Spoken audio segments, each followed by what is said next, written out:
Alimentation, marketing, tout ce qui est aussi commerce international. Là, il y en a qui ont les possibilités de le faire. En fait, ils le font à travers des regroupements. Alors, on monte des coopératives, ce qui leur donne un pouvoir de force de vente et d'achat aussi là pour certains biens. Alors oui, nos expertises en tant que Canadiens ici, très appréciées là-bas, vraiment. Ça vous a amené d'un bout à l'autre du pays. Vous avez fait beaucoup de routes au Burkina Faso. Vous êtes une experte routière, je pense. Énormément de routes et c'est un pays que j'adore. Malheureusement, j'ai pas eu la possibilité d'aller dans le Nord Sahel à cause des conflits qu'on sait. Mais sinon, oui, j'ai roulé ma bosse pas mal. Vous écrivez « Je suis obligé de retenir mes seins avec mes bras parce que je pense qu'ils vont s'envoler. » Oui. Vous êtes en auto et ça brasse. Mais une fille apprend de ses erreurs, hein? Alors, j'ai pas récidivé dans le port vestimentaire de soutien-gorge un peu sexy, si je peux dire. Ah oui, oui. Non, maintenant, c'est le soutien-gorge très sportif que je porte parce que les conditions routières, à certaines occasions, on doit prendre presque des rivières asséchées. Alors, je vous dis pas que ça brasse pas mal le camarade, comme on dit. Mais c'est une aventure pleine de rebondissements. Qu'est-ce qui vous arrive un jour? Vous arrivez dans un village et vous êtes la cible de tir, pratiquement, de l'armée. On vous tire dessus ou quoi? Ce qui est arrivé, c'est une manifestation étudiante qui était pas mal corsée et on s'est retrouvés, malheureusement, c'était la seule route, alors pour se rendre à Ouagadougou, de Bobo-Dioulasso, alors forcément, il fallait prendre cette route-là et les étudiants le savaient, alors ils ont fait une espèce de blocage parce qu'ils manifestaient contre un médecin légiste qui avait dit que 2 étudiants avaient été la cible d'une méningite quand ils ont été battus par la police. Alors, ils essayaient de couvrir cet événement-là. Et là, les étudiants sont sortis et ils ont pris à partie. Ils nous ont dit de garer notre 4x4 dans le fossé. Et là, ils ont commencé à piller un peu ce qu'on avait dans la boîte de camion. Et là, moi, je suis sortie avec les baguettes un peu dans les airs en disant on est d'accord avec votre manif, mais c'est pas une raison pour piller nos choses. Okay. Et finalement, il y a quelqu'un qui a entendu et qui a retrouvé les effets, remis ça dans la boîte de camion, puis il nous a laissé prendre notre chemin. C'est arrivé la même chose le village suivant. Là, c'est ma cliente qui, elle, a eu les baguettes en l'air cette fois-là. Et finalement, on a pu continuer le chemin. Mais j'avoue que c'était quelque chose. Je ne recommande pas à personne. Mais sinon, oui, j'ai roulé ma bosse pas mal.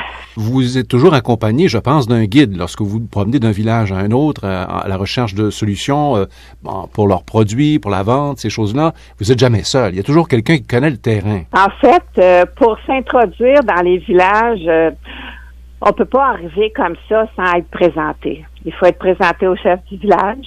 Et donc, ma cliente qui représentait cette association-là, qu'on voulait faire une coopérative là pour la mangue séchée, puis l'anacarde et autres produits, devait m'accompagner. Puis évidemment, on a un chauffeur qui nous accompagne. Des clientes avec qui j'ai travaillé là-bas, maintenant fournissent les Costco de ce monde, c'est peu dire, quand même. Il faut c'est quelque chose, ben oui, bien oui. Alors, j'étais très fière d'elle. Vraiment, il y a des produits de consommation qui sont super intéressants, mais la problématique de transport que les Burkinabés font en étant un pays enclavé, font que les prix, à certaines occasions, là, les prix sont élevés. Mais bon, des cajous, des noix d'anacarde, on sait ce que c'est et on est prêt à payer pour la différence, mais au lieu de les faire venir du Burkina, on les fait venir d'Asie, d'ailleurs, où les volumes sont plus intéressants. Mais là, des compagnies comme Costco ont choisi d'y aller pour la qualité dans ce cas-là. Est-ce que vous avez eu un rôle direct dans cette aventure Pas de cette aventure-là, mais de préparer le client à se rendre là, oui. Ah bon, parce que vous les mettez, disons, face à leurs responsabilités, en leur faisant comprendre, c'est bien beau de rêver, vous produisez, mais il faut aussi vendre, à un moment donné, la production. Absolument vendre, oui. Alors, c'est ce qui fait que c'est très difficile. Dans le cas du coton, par exemple, tout le monde se sont mis à faire des pagnes, mais là, à un moment donné, comme on dit, there's so many pagnes that you can wear. Hein? Alors, et forcément, il faut chercher à diversifier son produit, puis avoir un critère de différenciation X. qui fait en sorte que on peut aller chercher une plus-value. Mais c'est très difficile dans ces pays-là. C'est des notions qu'on comprend pas forcément, mais qui à la longue commencent à... On se rend compte qu'il n'y a plus de marché. Puis évidemment, ces gens-là n'ont pas accès à Internet comme nous. C'est pas la même chose, c'est pas le même monde. Certains, oui.